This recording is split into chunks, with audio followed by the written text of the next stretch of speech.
Que retenir des actualités de ces jours? Mesdames et messieurs, bonjour et bienvenue. Prévu pour ce mardi 18 mars 2025 en Angola, les pourparlers entre le gouvernement congolais et les autorités de l'AFC Bar 123 sous la médiation de la République de l'Angola ont été boycottés par l'une des parties. Pourtant attendu, le 123 Bar AFC a décidé de ne pas se présenter à cette rencontre. Et pour l'analyste Benjamin Routale, le parti concerné par ces conflits ne se font pas confiance, d'où la méfiance de l'AFC 123. Devant la caméra de WAB Info Télévision, il s'est exprimé, on l'écoute. Si j'essaie un peu d'analyser la question, je dirais que les défis majeurs sont repris en trois volets, dont notamment la méfiance mutuelle entre les acteurs impliqués dans les conflits. En dehors de cette méfiance, il y a aussi la légitimité des cahiers des charges que chaque partie devrait présenter, et il y a également l'implication des acteurs au conflit. Si je peux essayer un peu de faire en détail les trois éléments que j'ai bien soulignés. En termes de la méfiance, on a juste compris que les partis au conflit ne se font pas confiance. D'un côté, il y a cette manque de volonté pour l'une ou l'autre partie de céder pour qu'il y ait la paix qui est envisagée. Également, aussi, vous allez voir aussi du côté aussi des cahiers des charges. Si on reprend la partie historique, vous allez comprendre que le mouvement 123 AFC vient d'une vision dont la ramification par rapport à des problèmes qui ne sont pas de même nature. Le 123 en tant que groupe armé, associé au AFC en tant que groupe politique, vous allez comprendre qu'ils n'ont pas les mêmes revendications. D'un côté, le gouvernement aussi a du mal à essayer un peu de dissocier les deux parties. Du côté, il y a la partie 123 que le gouvernement pense que c'est un groupe armé qui a pris les armes et qu'on ne doit pas négocier avec eux et qu'il faudra négocier directement avec leur parrain qui est le Rwanda. D'un côté, vous allez comprendre que l'AFC qui se réclame comme étant un mouvement interne qui est né d'une frustration de la part de la mauvaise gouvernance a aussi un cahier des charges et qui menace l'institution présidentielle. Vous allez comprendre que maintenant le gouvernement aussi a du mal à faire confiance parce qu'ils estiment que les deux problèmes ne sont pas de même nature. Alors également aussi, vous allez comprendre aussi l'implication des acteurs au conflit. J'essaie de comprendre quand le gouvernement aussi pense que le groupe là est on appelle de pantin. Donc ils sont là juste pour servir les intérêts d'un pays étranger. Le mouvement aussi a du mal à essayer un peu de discuter avec le groupe 123 AFC et préfère discuter avec le pays qui, en principe, n'est pas vraiment un problème interne. Et là, ça crée juste une petite confusion de ces parts de choses. C'est pourquoi vous allez comprendre que les défis deviennent énormes en termes d'avancement pour arriver à atteindre une solution, alors que la souffrance continue toujours à frapper les populations qui sont victimes de ces atrocités qui se passent jour et nuit. Dans la province du Nord Kivu, le gouverneur militaire de cette partie, le général-major Kakule Somo Évariste, a remis 4 motos neuves à la police nationale congolaise du Nord Kivu ce mardi 18 mars 2025 au commissaire provincial AI de la police nationale, le commissaire supérieur principal Ngulu Mwenze Kabamba Gislan, qui est dans cet élément recueilli par la SICOP de la police nationale congolaise Nord Kivu. On l'écoute. Ils allaient à Komema, moi si à Kendena, c'était ils allaient ils allaient un bien de service pour le service. Donc tant que Keikuna, n'a pas rappeler bango que va utiliser un bien. Va y ça la entretien, va y carburant à malamu, ils allaient à musala. Et puis aussitôt va comme selon les procédures, va enregistrer aux hommes un document bureau 4, c'est-à-dire le logisticien, enregistrant comme matériel faisant partie de la police, atteindre ce rapport. Nous, à notre tour, nous devons aussi dire au commissaire, au gouverneur militaire que les effets que vous nous avez envoyés, la dotation est arrivée, voici la preuve de document. Et puis nous j'enverrai aussi à Kinshasa pour qu'on puisse savoir que non, la police vient de bénéficier de quelques motos. Je vois que tu pars là-bas, il faut bien faire le travail. À vos ordres, mon conseil. À vos ordres, mon conseil. Restons toujours dans la province du Nord Kivu. L'ambassadeur de l'Union européenne au Nord Kivu a été accueilli par le gouverneur militaire du Nord Kivu, le général-major Kakule Somo Evariste, pour une séance de travail avec le comité provincial de sécurité et les autres couches sociales de la population à Beni depuis le vendredi dernier, 14 mars 2025, suivant cet élément de la cellule de communication du gouvernorat Nord Kivu. De lui montrer en visitant les autorités provinciales à Beni, c'est montrer la solidarité de l'Union européenne avec la souffrance de la population du Nord Kivu. Et notre appui au gouvernement du Congo, de la République démocratique du Congo et du gouvernement du Nord Kivu en faveur de chercher la fin de cette agression, la paix et la stabilité dans notre province. Après, évidemment, il y a beaucoup de choses qu'on a pu échanger lors de nos rencontres en parlant sur la situation actuelle. Donc, monsieur le gouverneur et les députés provinciaux nous ont expliqué leur vision de la situation. Et une chose qui est très importante pour nous depuis Kinshasa pour pouvoir bien briefer nos autorités, bien briefer nos collègues, mes collègues européens. Et après, j'ai eu l'occasion de parler sur les activités que l'Union européenne mène actuellement au Nord Kivu en termes d'aide humanitaire, en termes de développement et aussi en termes de pression internationale pour mettre en œuvre la résolution du Conseil de sécurité des Nations Unies et pouvoir arriver à une paix juste et équitable. Et après cette rencontre avec les gouverneurs des provinces et d'autres personnalités de la province, à quoi est-ce que la population du Nord Kivu peut s'attendre? Bon, écoutez, je pense que la population du Nord Kivu connaît l'engagement de l'Union européenne dans plusieurs volets en service de cette population. Il peut s'attendre certainement à cette proximité par rapport à leur souffrance et à tout notre engagement pour pouvoir, dans la mesure du possible, épauler les efforts du gouvernement en leur faveur. Parce que tout le monde sait que le Rwanda suit le minerai en province du Nord Kivu, dans l'est de la République démocratique du Congo, et les Congolais savent qu'il y a un accord de minerai entre l'Union européenne et le Rwanda. Est-ce qu'il y a un message par rapport à cet aspect de choses? Tout à fait. Bon, d'abord, madame, laissez-moi préciser les mots parce que vous savez, dans cette situation, c'est très important d'être précis. Il n'y a pas un accord. Dans l'angle de la guerre, restons toujours au Nord Kivu, en territoire de Walikale. Une question écrite a été adressée au vice-premier ministre et ministre de la Défense, allais-je dire, Guy Kabombo Mwadianvita, sur la situation sécuritaire dans le Walikale. L'élu du peuple, député national Michel Moto, siégeant à la chambre basse du Parlement, s'est exprimé sur la situation sécuritaire et les sanctions de l'Union européenne ce lundi du 7 mars 2025. Il est dans ses propos suivants. Nous sommes venus ici aujourd'hui déposer notre question écrite adressée au vice-premier ministre, ministre de la Défense, sur la question sécuritaire dans les territoires de Walikale en province du Nord Kivu.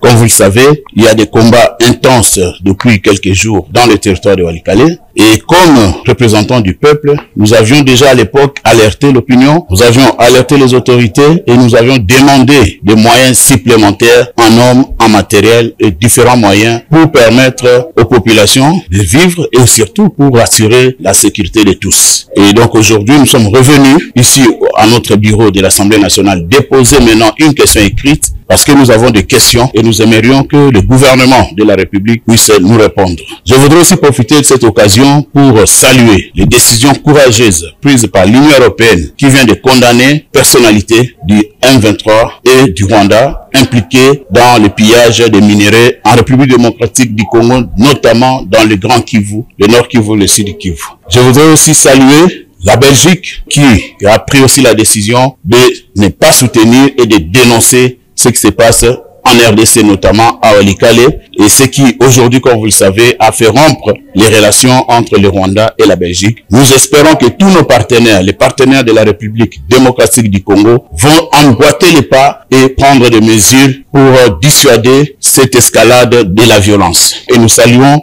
les mesures diplomatiques qui sont prises pour encourager une solution politique de dialogue entre les groupes concernés pour mettre un terme à cette violence. Il est temps que les intelligences se mettent ensemble pour des solutions idoines, des solutions durables. La paix a un prix, nous allons le payer, mais nous refusons de céder à la souveraineté de notre pays. Au peuple congolais, au peuple de Walikale, je dois dire toute ma sympathie, toute ma solidarité en ce moment difficile. Soyons calmes, nous allons continuer et gardons l'espoir qu'à la fin de tout ceci, la paix reviendra et le Congo restera toujours un et indivisible. Restons toujours dans l'angle sécuritaire. Le député français Thierry Mariani salue la décision prise par l'Union européenne, celle imposant des sanctions au Rwanda. Pour ces derniers, c'est une voie de sortie pour la résolution des conflits dans l'est du pays et c'est une mesure adéquate pour mettre fin au pillage de minerais au Congo. On l'écoute dans cet élément. Enfin, c'est fait. L'Union européenne vient de se décider à prendre enfin des sanctions contre le Rwanda. Alors c'est une première étape. C'est une première étape, mais après le vote de cette résolution pour lequel on s'était battu au Parlement européen, qui condamnait clairement le Rwanda pour l'agression et les pillages qu'il fait depuis des années en République démocratique du Congo, eh bien, le Conseil européen vient ce lundi de décider de prendre des sanctions très claires contre une série de responsables de cette agression et surtout aussi contre la société qui commercialise le minerai volé en République démocratique du Congo et acheté par l'Union européenne. Donc c'est un premier succès qu'il faut saluer. Mais il faut aller plus loin parce que une partie du Congo est toujours occupée aujourd'hui par le Rwanda qui continue ses pillages et ses vols. Alors il faut exiger le plus rapidement possible le retrait de toutes les troupes du Rwanda, des territoires congolais qu'ils occupent avec leur milice, le M23. Il faut aller plus loin parce que désormais, il faut arrêter cet accord entre l'Union européenne et le Rwanda où l'Union européenne, jusqu'à présent, achetait ces minéraux volés. Et puis, il faut aller plus loin aussi en désignant le vrai responsable, Monsieur Kagame, et en prenant des sanctions très clairement contre son équipe. Les choses changent et on voit que Monsieur Kagame perd son calme. Voilà, il perd son calme. Il vient ce lundi de rompre les relations diplomatiques avec la Belgique, qui avait osé le critiquer. Et lui qui se croyait tout permis, qui pensait qu'en organisant des grands prix automobiles, en organisant des championnats du monde de vélo, eh bien, on oublierait ses crimes. Aujourd'hui, est rappelé à la réalité. Alors, il faut tout simplement que le Rwanda respecte ses voisins. Et cette première vague de sanctions est un bon signe, mais il faut continuer, ou alors tout simplement il faut que le Rwanda, le plus vite possible, revienne à la raison et que la paix revienne dans la région. En tout cas, vous pouvez compter sur notre insistance et notre volonté de ne rien lâcher et de continuer nos efforts. Place à la femme dans cette édition du journal Parlons Sport. La journaliste Arlette Boutella a déposé sa candidature à la présidence de la Ligue de football féminin ce lundi 17 mars 2025. Dans cet élément, on écoute ses ambitions pour cette carrière. En commission, relatez nous d'abord comment ça s'est passé à niveau de l'école de qualification. Madame Boutella, nous vous retrouvons ici à la préfecture. C'est très désolé. Quoi exactement? Eh bien, comme vous le savez, aujourd'hui, c'est la date limite pour le dépôt des candidatures en ce qui concerne la Ligue nationale de football féminin. Et nous sommes, tickets pour la présidence de la Ligue nationale de football féminin. C'est pourquoi nous sommes venus aujourd'hui, nous congédier, nous, toute notre équipe, pour déposer notre candidature. Quelles sont les motivations qui vous poussent à postuler? C'est le développement du football féminin. Vous le savez, oui, c'est vrai que la FIFA le dit, la CAF également en parle, nous devons avoir un football féminin relisant République démocratique. Et ce n'est pas les moyens qui manquent. C'est pourquoi nous voulons, nous, quand je dis nous, c'est le comité, avoir un football attrayant, un football rémunérateur. Vous savez, les femmes, quand ils veulent durer dans le domaine du football, elles doivent penser non seulement à faire ce football, à tirer profit, mais également à penser à la reconversion. Et c'est notre but. Qui est derrière vous? Qui est derrière moi? C'est les membres du comité.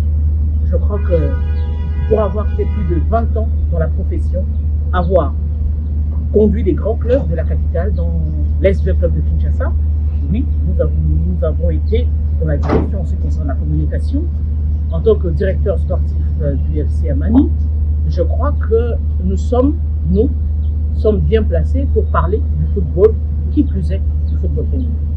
Et pour finir, l'environnement du football féminin, avant de déposer la candidature, vous avez une idée sur cet environnement?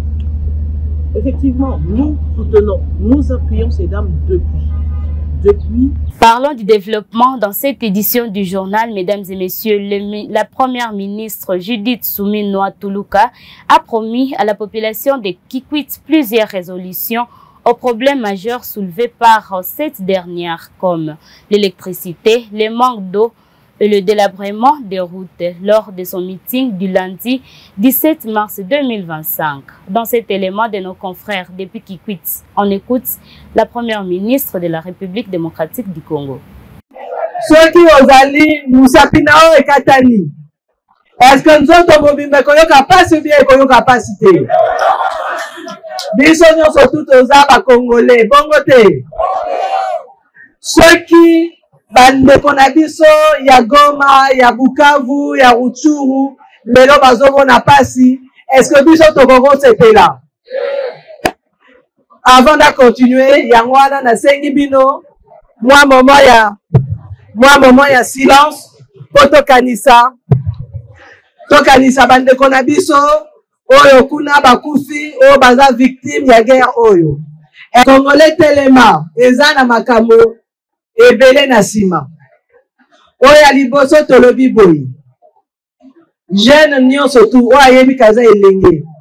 Oya moni kaza na makasi po eza obligation te. Eza na base volontaire. Oya moni kaza na makasi okende kobunda alingi kosarole na armée. Armée eza na bakozi armée bazali pona ko accueillir bango. Ba oyo bamoni que po basalela mboka baza na moyen mosusu akosala ekokozala ndenge tobandaki campagne ya effort de guerre bakoki mpe kocontribue. Biso tolobi boye gouvernement tozopesa makoki po tokende liboso guerre oyo tokoka koganye yango. Na makoki oyo gouvernement tozopesa non seulement c'est vrai eza koéquipe armée, eza équipé police, musala ezo banda po nango ese bandaki tozo continuer, mais eloko mususu amutu ya o mokonzi ya mboka asengaki alobi salaire ya ba militaire, salaire ya ba policier tozo multiplier yango par 2 et kobanda na mois de mars oyo. Ba oyo pe bakokende na front, bango bakozwa pe prime na bango ndenge bazokende kobundela bitumba. Mais soki kaka wana te. Elongo mususu tolobi en dehors ya ba effort au gouvernement azosala na cadre à budget, mutu na mutu oyo nyonso ayebi kaza Congolais. Soki aza na makoki, akoki pe kotia yaye mwa muke na caisse pour na effort de guerre ou bien pour na aide humanitaire. Mususu tolobi eza boye.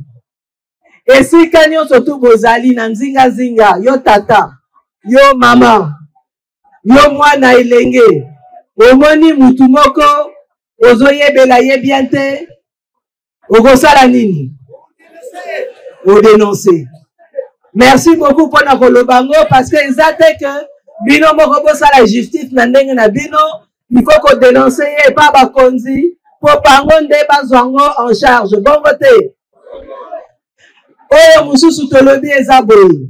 Toyebi ke bitumba ezali. Mais biso gouvernement, il faut to continuer ko bundela likambo ya développement ya mboka. Bongo te. Yango na cadre de développement ngo na yebi ke awa oza na mikakatano ebele. Oya liboso to robanda na likambo ya courant. Likamba courant, boyebi que musale bandaki na kakobola tosali musale esili. Siko etikali ba connecté Villa Kikwit, ba connecté Idiofa, ba connecté Doum, Ngungu plutôt. Ngai na pesi ba instruction. Pour na Kikwit toza déjà prêt. Donc na lobby ba banda kosala misala ba connecté Kikwit. Donc na mikolo koya il faut bon mona connexion à Kikwit. Soit qui est athée pour oyebisa ngai na kozala responsable. Donc côté. Mais pour connecter Kikwit et lobby te que tobosani ba misusu. Ngai en tant que chef à gouvernement na kotalela likambo yango po tobosana Idiofa te, tobosana Ngungu te. Parce que bino nyonso tout boza na droit ya ko bénéficier ya courant ya kakobola. Bon côté. Likambo nzela na sina yoki. Normalement son totali ba province nyonso tout particulièrement la Grand Bandundu awa toza province ya agriculture. N'est-ce pas? Mais vous en avez besoin banzela pour na kokoka soki boloni bokoka ko évacuer ba produit na bino. Bon côté. Alors, na ici na yokani na monsieur le maire, ngai moko na kene komona. Bato ebele balekaki moko zamboka yeboka lekaki. Abetela rabiso likambo ngwa mikolo nyonso to azo ba gouvernement bozo zelani. Ngai moko lelo na okene kotala po likambo koyoka. Likambo kotanga na rapport eza c'est une chose. Mais likambo pe oya kokene kotala mona degré ya likambo ngo eza eloko mususu po ngamo kona mona. Et pour finir ces actualités, restons dans le même angle du développement. Les bâtisseurs ex-Kuluna en stage professionnel à Kinshasa ont reçu un encouragement de la part du lieutenant général Jean-Pierre Kassongo, c'est lundi 17 mars 2025. Sa cellule de communication nous en donne les détails dans ses reportages. Suivez. Arrivé le 3 mars de l'année en cours en provenance de Kanyama-Kassissé, cette unité spéciale du service national s'est déployée sur le site de son affectation. Bienvenue à New Arena de Kinshasa. 250 bâtisseurs sont en train de poursuivre leur apprentissage. Une spécialisation dans plusieurs filières. Le tout sous le regard admiratif du commandant du service national. Nous avions voulu profiter de leur expertise pour former nos bâtisseurs dans ces filières-là, à savoir la maçonnerie, la plomberie, l'électricité, la peinture, tout ce qui va avec. Et aujourd'hui, eux-mêmes d'abord sont fiers d'avoir ces enfants qui sont... C'est le début en fait, parce qu'ils ont pris quand même le temps de tout préparer et c'est maintenant le début de cette professionnalisation. Le sentiment qui m'anime, c'est aussi cet sentiment de joie parce que ces enfants, vous l'avez remarqué, ils sont très disciplinés. C'est comme ça que plusieurs personnes parfois hésitent et doutent même que ces enfants soient ceux qu'on appelait autrefois des Kuluna. Ce sont des enfants qui ont été pris de force à un moment donné par la police qui les a confiés au service national. Mais aujourd'hui, ils sont là, libres, en train de travailler parce qu'ils ont subi la transformation à Kanyama-Kassissé au service national. Et ils sont fiers d'être bâtisseurs de la nation. Ils sont fiers de se professionnaliser et de demeurer au service de la nation. Ce partenariat avec la société Milvest inclut une formation théorique. Ainsi, ce jour, le lieutenant général Jean-Pierre Kassongo a pu assister à un enseignement sur les mesures de sécurité à observer dans un chantier. Nous avons des sortes d'échafaudages, chafaudage fixe et mobile. C'est-à-dire mobile, c'est ce qui est déplaçable, immobile, c'est ce qu'on ne déplace pas. Mais dans d'autres chantiers, nous travaillons avec les échelles. Je ne sais pas, pourriez-vous me dire s'il y a-t-il la différence entre échafaudage et échelle? Merci beaucoup. Dans l'échelle, échafaudage, en matière de sécurité, c'est beaucoup plus mieux d'utiliser l'échafaudage parce que ça vous protège beaucoup plus. Et il y a des travaux et c'est par hauteur il y a les colos, il faut qu'il y ait un échafaudage. Par exemple, hauteur il y a 15 mètres, hauteur il y a 20 mètres. Mais pour la hauteur il y a 5 mètres, 3 mètres, 4 mètres, il faut ça là, échelle. D'un chantier à un autre, nous voici à l'hôpital général de Kitambo. Entre le lancement des travaux par le président de la République le 24 avril 2024 et ce 17 mars 2025, presque une année s'est écoulée. Les travaux, eux, avance. Ici, les bâtisseuses se distinguent particulièrement.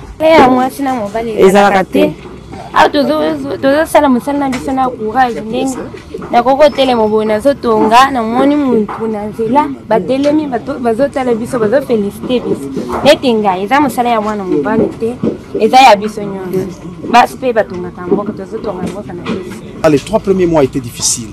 La fondation, tu vois, la fondation de ces structures, on voulait vraiment respecter les normes.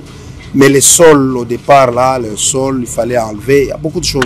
Vous allez voir que même nous sommes en train de remblayer avec des matériaux qui viennent de très loin. Après l'aéroport, on amène. On n'a pas voulu faire du bricolage, faire vite et demain, imaginez qu'on vous dise qu'un bâtiment construit par les bâtisseurs du service national s'est écroulé. Je suis satisfait, le travail se fait bien.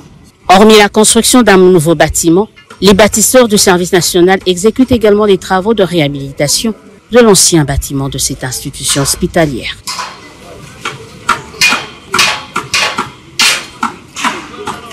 Comme annoncé précédemment, c'est par cet élément que nous clôturons notre édition. Merci de nous avoir suivis. Bonne santé.